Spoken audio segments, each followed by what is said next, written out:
ঘূর্ণিঝড় রেমাল তেজ দেখাচ্ছে ভারতের পশ্চিমবঙ্গেও। রাজ্যের বিভিন্ন এলাকায় ব্যাপক ধ্বংসযজ্ঞ চালিয়েছে এটি। এখন পর্যন্ত 6 জনের মৃত্যুর খবর পাওয়া গেছে। 8 জেলায় জারি রয়েছে সতর্কতা। তবে ক্রমেই শক্তি হারিয়ে সাধারণ ঝড়ে পরিণত হচ্ছে রেমাল। ফারুক হোসেনের রিপোর্ট।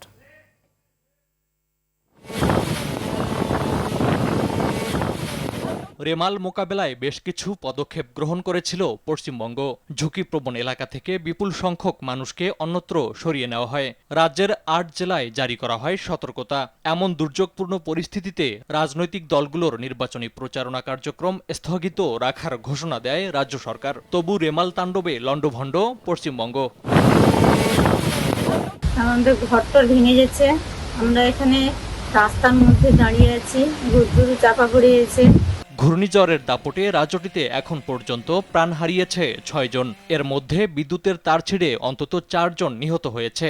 ঝড় ও ভারী বর্ষণে উপকূলীয় এলাকাগুলোতে ব্যাপক ক্ষয়ক্ষতির খবর পাওয়া গেছে। কলকাতায় কংক্রিটের নিচে চাপা পড়ে প্রাণহানি ঘটে একজনের। এছাড়া সুন্দরবন লাগোয়া মৌসুমী দ্বীপে একটি মাটির বাড়ি ধসে নিহত হয়েছেন এক নারী। যে মাটির ঘরগুলো সবই ভেঙে গেছে। এখন রাস্তাঘাটের অবস্থা খুব খারাপ, গাছপালা সব ভেঙে দিকে দিকে পড়ে আছে। আমার বাড়ির চালা ভেঙে গেছে এবং অনেক গাছ ভেঙে গেছে। অনেকে হাই স্কুলে চলে এসেছিল পূজাকন্দ পঞ্চায়েতে। এখন 10-15টা সেন্টার খোলা হয়েছে যেখানে মানুষ আশ্রয় নিয়েছে। বাংলাদেশ উপকূল ও পশ্চিমবঙ্গের সাগরদ্বীপের মাঝামাঝি এলাকা দিয়ে ঘন্টায় 135 কিলোমিটার বেগে ঘূর্ণিঝড় রেমাল বঙ্গোপসাগর উপকূলে আঘাত হানে। শক্তিশালী ঘূর্ণিঝড়টি রোববার দিবাগত রাতভর তাণ্ডব চালিয়েছে পশ্চিমবঙ্গে। এছাড়া উত্তর ও দক্ষিণ 24 পরগনা ও পূর্ব মেদিনীপুর জেলায় বৈদ্যুতিক খুঁটি ভেঙে পড়েছে এবং বেশ কয়েকটি এলাকায় গাছপালা উপড়ে পড়েছে।